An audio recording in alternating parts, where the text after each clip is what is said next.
How's it going, Bulldogs? Welcome back to another episode of Bulldog Weekly. I'm Topher, and I better get a raise after all these solo shoots I've been doing.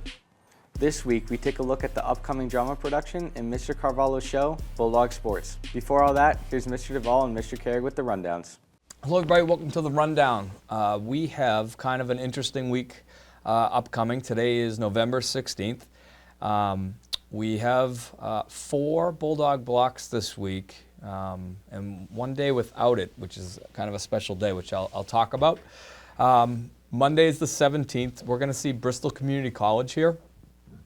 They work with a lot of our students on early admissions into BCC. We also have Savannah College of Art and Design. So 2 college opportunities on Monday. I'm going to skip Tuesday for now. Wednesday, the 19th, that's going to be a mentor day where we're going to schedule. And we're going to schedule from that point through Thanksgiving. So we have a couple of disjointed weeks coming. So Wednesday is going to bring us through the end of the month of November. Thursday, we have the Black Student Alliance, and then we have Merrimack College here. So we've got Bristol Community College, we've got Savannah College of Art and Design, and then Merrimack on Thursday. Friday is the 21st. Magic the Gathering, Art Club, Clay Club. Now let's back up to Tuesday. What's happening on Tuesday? We're going to have another pep rally, which is awesome. Why? Because our high school was named a champion school through the Special Olympics for all of the work in our unified programming. So we have a banner to display, and we're going to really hype up an evening event on Tuesday, which will be our unified basketball team versus our local first responders in a basketball game. It's always our favorite event. That'll be that Tuesday the 18th in the evening. So we have a pep rally to finish the day on the 18th. We're also going to drop the golf banner. The golf team won the state championship this year. So it'll be a fun occasion for us, all leading up to that unified game in the evening. So getting close to the end of the month. A little disjointed with our schedule this week, but all for good reasons. We'll see you soon. What's up, Bulldogs? Looks like our tournament runs have come to an end. Volleyball out up at Linfield, as we know. Football, after beating Wilmington in triple overtime, had a chance to go up to the 5 seed and play reigning Division VI champion Hudson. They came up short in that game, so their regular season and postseason comes to an end. For them, it's just Thanksgiving morning, 10 o'clock up at Apponequet on Thanksgiving morning. Still a little bit to play for with league championship implications in play. So an outright league championship is in our grasp if we can beat the Lakers on Thanksgiving morning. So if you're up to the task, Thanksgiving morning up at Apponequet, that game's on the road. Support the guys one last time in our final game of the winter campaign. Police versus Unified on Tuesday night. Huge game, big fundraiser. Come out and support that team. I've heard the Police talking quite a bit about all the practice they're putting in and how close this game is going to be. So we're going to need all the support we can get and cheer on the Unified Bulldogs as they look to defend their championship against them from last year with some really good hardware on the line. So Tuesday, 6 o'clock, $10 adults, $5 students. Be there, be a part of the action. It's surely not going to disappoint. A great game every year, my favorite night of the year. So come out and support that team. So what's left? Winter registration. That will close a week from today. So a week from Monday, I believe that date is the 24th. At midnight on the 24th, that registration portal closes down. The rest of that week's a short week into Thanksgiving. We're not going to have a whole lot of time to be reviewing paperwork and reaching out to families who might be missing something or have an error in their forms. We need to make sure everybody's guaranteed ready to go on day 1, Monday after Thanksgiving. Stay tuned in the week ahead to find out where everyone's meeting, what practice and tryout schedules are going to look like, locations, scrimmages, all of that stuff will be coming your way in the form of the week ahead and mailings from the athletic department. So stay tuned. But in the meantime, get your registrations completed. Get your physical in to the athletic office or the school nurse or the main office. We will file it and reflect it in your profile so you're ready to go on day 1.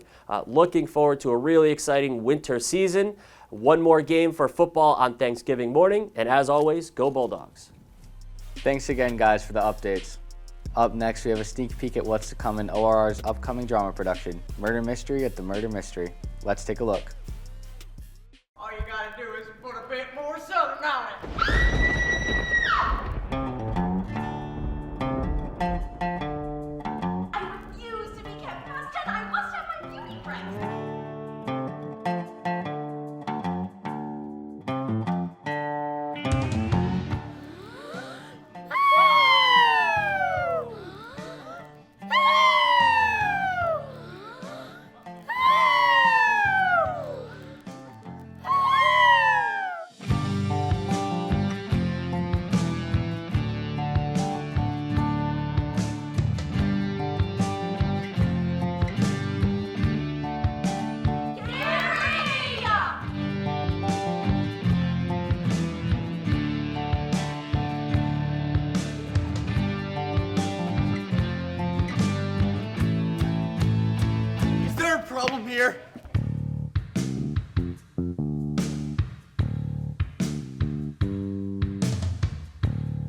It's no mystery how hyped we are to see it. You can see it for yourself on November 20th to 22nd at 7 p.m. and the 23rd at 2 p.m.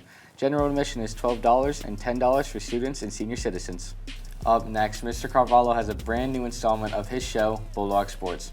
In this episode, he interviewed Coach Gilbo to talk about the football season, watch some great clips, and more. Let's check it out.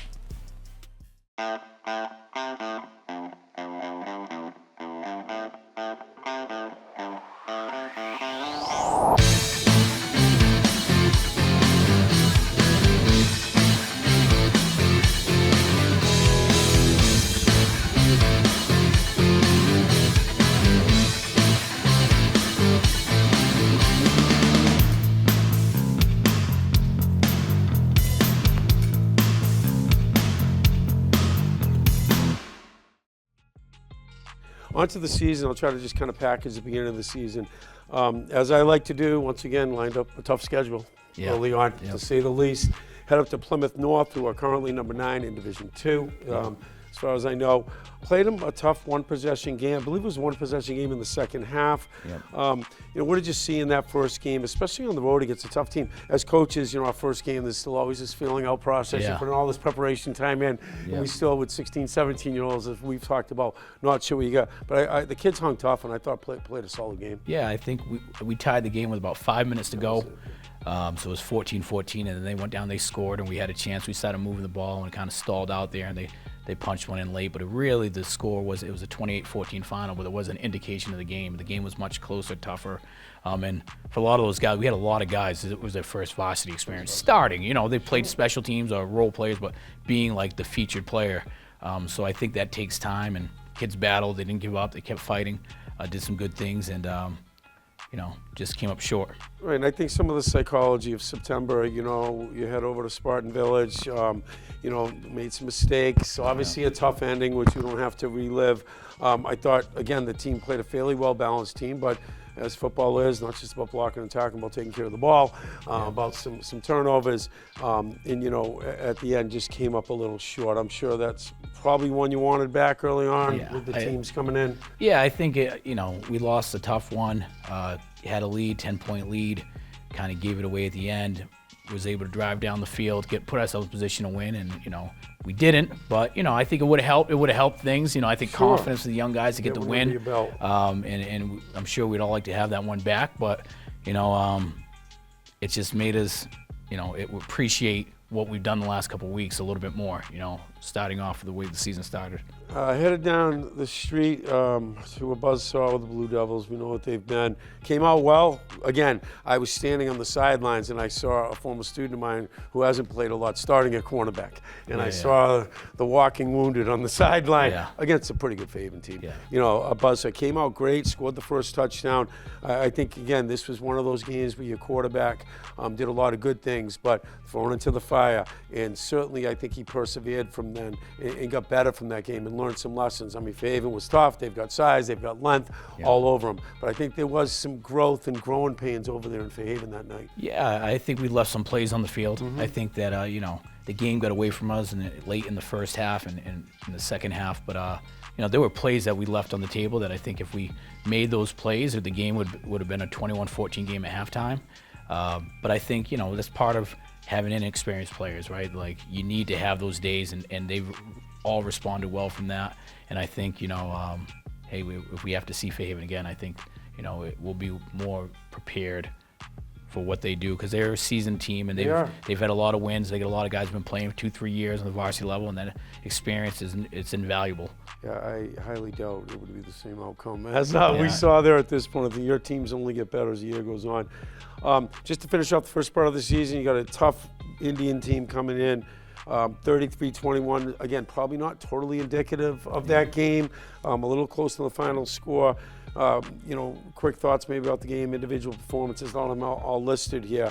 But at the end of the day, at the end of the Dartmouth game, you leave September still looking for your first win. Yeah, like you said, scored 33-21. We had a touchdown call back. Took a bad penalty there, inexperienced player. Thought we did some good things. We had some drives that stalled out that I think now we would probably finish those drives. And they were an undefeated team at the time. They were riding high, and we was still 0-for at that point. And so we went into the bye week after that being 0-4, which we haven't been in that position in a 2 long weeks for you, time. Coach? Yeah, it was a long I've been time. there. Probably a much needed bye week for everybody, coaches, players, a couple days off. But it also gave us an opportunity to, get back to fundamentals and do the things we need to do. And we started league play the next week with Somerset Berkeley coming to us. So it was good timing for a bye, and I think the young kids they got those first quarter of the season under their belt, and I think it's paid off dividends, all the experience they got. I don't remember 2 different months between September and October all my years watching Bulldog football. Just quickly, we're going to actually watch a few highlights in a minute. But as we entered October, the Bulldogs in 3 games, I don't talk to kids like this, maybe you don't either, but you really had to have with the MIA requirements and criteria to get into the playoffs. Must win games. Okay, yes. They were must You got wins. St. Mary's Yep. coming in on the back end. Yep. On that. So in October in the SEC, Somerset Berkeley, Voke, Dayton Rehoboth, the Bulldogs outscored their opponents 108-18, put up 40s in a couple of games, and really had some dominating performance. Okay, maybe not the competition, but those are still football teams with veteran coaches. Yep. And you guys really put the pedal to the metal and really righted the ship. Yeah, and the first one And was- on the road. Yeah, the first one was the most important one, Somerset. We Yes. knew that we had to beat Somerset. They're a bigger school. I think the Division 4. We had to beat them to give us power rankings to get in the playoffs. And I think, I don't know, the score was 35-14 or something like that, somewhere around there. We had a great game, and just really happy for the seniors who, it's tough when you're a senior in high school and you've had it going to the Final Four as a junior and making a run as a sophomore, that you start the year 0-4, but those, credit those kids, the leaders, and they still believed, and, so getting that first win was great. And I told the kids that week, don't let us get one. So that was great. And then to play Vogue and take care of Vogue on senior night, and then go and take care of DR, it was a really good way to in the league, and actually we're actually league champs because of the way things worked out. Everybody else has 2 losses in league. So last week, That was made official. It made official last week when Apponequet would beat Somerset. So we're league champions, and it's a good Again, thing. you got to love it Yeah. after September. We were here a year ago talking about the league and Thanksgiving and so on and so on. You did answer one of my questions about the psyche of the team, because when I see these kids in the hallways, and I know them well, the old fist bump, hang in there, but sometimes that doesn't always matter coming from the coaches, but they did have that mentality with those senior leaders that you have. Right now we're going to actually, part of the show, we're going to actually watch some highlights from senior night homecoming against Great New Bedford Vogue. The first one, senior running back Cam Pepin, a nice run here. I remember he had a good block up in the interior line for about 25 yards. I don't know if it was Owen Pellin or someone on the left side here, but opened up a nice block for your elusive running back. Well, that's Benny DeRocher, the left tackle, and he does a nice job. And then Cam is able to bounce to the outside there and pick about 25 yards and finishes the run. The old school back there. Yeah, he is. He's a galloper. A physical runner. Physical runner. And then, on to the next one, Benji Baptiste. You mentioned the word elusiveness. Here it is. Benji for a 45-yard touchdown off the right side. If he gets the edge, he gets a block there from Tucker. And then once he's in the open field, he's hard to catch. Sure is. Does a great job finishing the run, getting into the end zone. Nice trio back there with Yeah. the fullback with Roy and obviously Pepin and the sophomore. Next one, again, Connor Nelson really developing here. A nice 50-yard touchdown pass. Is this a seam route? That's what you would This call is a seam route, yes. It's To your tight end. Yeah, Doing all that dirty work. Roadhouse. Well, he hits pay dirt here. Yeah, so Connor does a good job of looking off the safety up the seam here, and then opening up to Brody, and Brody finishes the run, makes a cutback, and that was Brody's first high school touchdown in the varsity game, so that was pretty special on senior night. I joke with him sometimes. He's a guard, but he's played some point guard too. I haven't had many linebacker or point guards before. Good pressure by Roy here for a turnover, and always nice to see a defensive guy get in the end zone. Yeah. Chase Cuppins. Chase Cuppins finishes with a touchdown here. A good pursuit, I believe, by Tucker. We don't blitz often, but when we do, it's nice to see us get home and put a guy in the quarterback's face, and Chase is able to get a touchdown and celebrates with a spike, which luckily didn't get flagged on, which is great. Correct me if I'm wrong, the blitz seems to be a little more at the higher levels in high school at times. But Yeah. I'm not a football coach. Sophomore, again, kids stepping up. Chase DeMello, One of my students with a big sack here. Seems Yeah. to be 53, playing Yep. well for you. Chase starting both ways on offense and defensive line. He's having a nice year. And, you know, coachable kid, tough, physical kid. Does a good job getting in the quarterback's face and taking him down. Again, at the high school level, kids have to play two ways, as like you Yeah. said. You know, Most of you our know, guys Cam do. Pepin, athletic, good defensive. Yeah, you know, here's senior Pepin on interception. Again, on his senior night, jumps up and grabs it.